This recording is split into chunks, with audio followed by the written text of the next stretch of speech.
L'homme ne s'improvise pas. En 1882, Ernest Renan nous rappelait ce que l'idée de nation devait à Rome et au christianisme. L'arrogance des modernes consiste en effet souvent, en méprisant le passé, à croire que nous avons tout inventé. Il est fondamental de rappeler que l'idée de nation, développée au fil des siècles et apparue sous sa forme moderne grâce à la Révolution française, tire une part importante de ses origines dans ces deux foyers culturels fondateurs que sont Rome et le christianisme.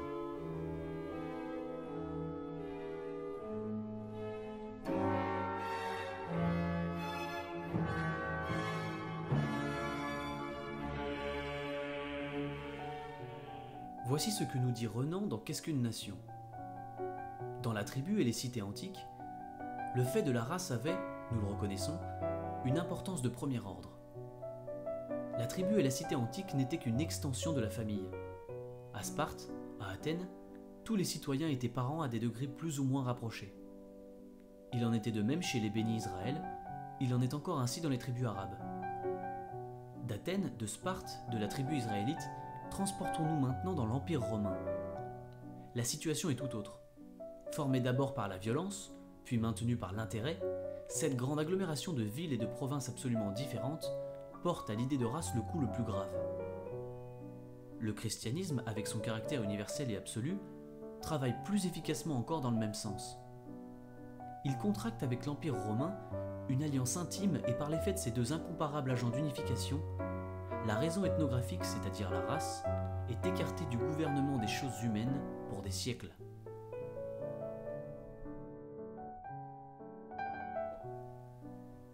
C'est en utilisant cet héritage que la nation, l'un des piliers de la modernité occidentale, a pu voir le jour.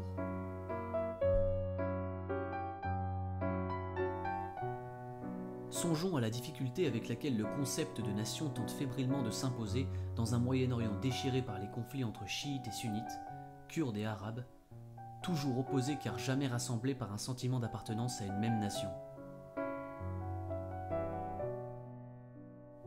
Et pour cause, c'est parce que cette région n'a pas bénéficié de l'héritage chrétien et romain sur lequel bon nombre de nos contemporains déversent aujourd'hui une haine injustifiée. Il apparaît très ingrat que bon nombre de modernes se fassent des chantres de la critique envers les bases de la nation moderne, et parfois même de l'idée de nation elle-même, notamment par un antichristianisme primaire.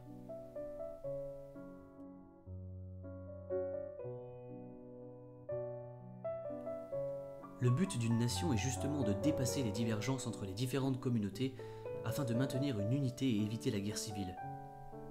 Si vous voulez faire vivre différents individus les uns avec les autres et éviter les conflits pour les intérêts particuliers, vous devez maintenir l'unité du groupe et trouver ce qui supplante les particularismes. Vous devez trouver un point commun à tous.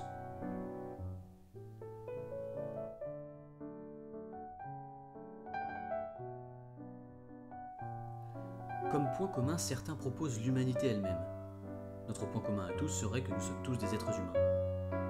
C'est d'ailleurs en Occident le camp représenté par la doxa, l'idéologie mise en avant par la majorité des systèmes politico-médiatiques.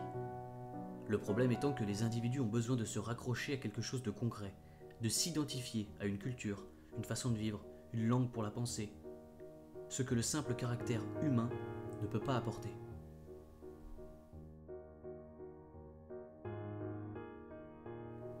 D'autres proposent des groupes très restreints, la famille, la tribu, l'ordre social, la religion, la race. C'est une source de conflits majeurs car trop peu universels, ces points communs traitent trop de petites communautés aux intérêts divergents qui rentrent fatalement en conflit les unes avec les autres.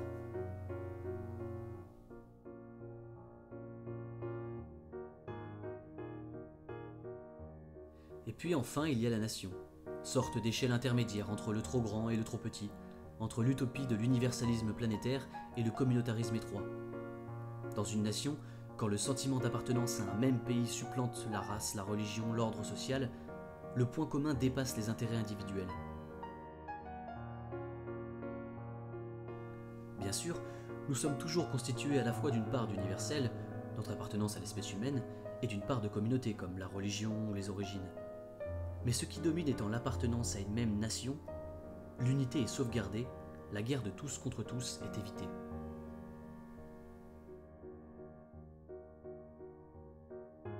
Quand on regarde ce qu'il se passe aujourd'hui en France, à vouloir trop critiquer l'idée de nation pour mettre en avant l'utopie universaliste que nous avons vue, nous avons fait naître des individus déracinés qui cherchent aujourd'hui leur identité dans des communautarismes restreints et souvent primaires.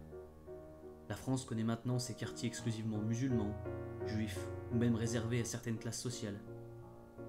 L'échec du modèle universaliste est tel qu'il aboutit à l'inverse de ce qu'il promettait de réaliser.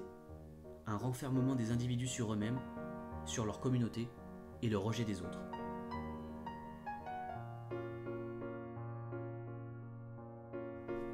Sous cet angle, la nation apparaît comme l'universalisme à son échelle réalisable la plus grande. Au-dessus, nous sommes dans l'utopie, en dessous, nous sommes dans la guerre civile.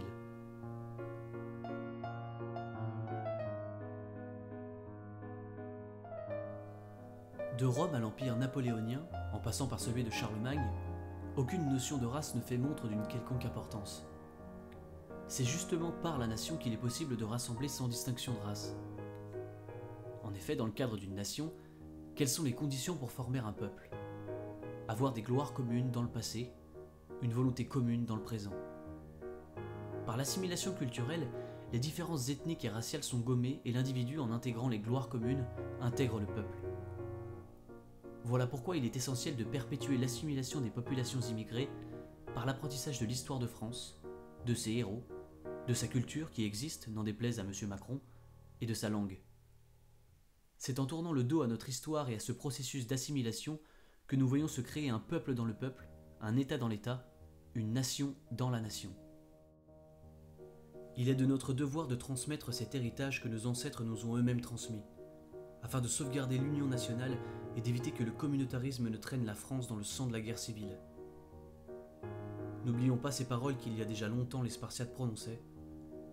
Nous sommes ce que vous fûtes, nous serons ce que vous êtes.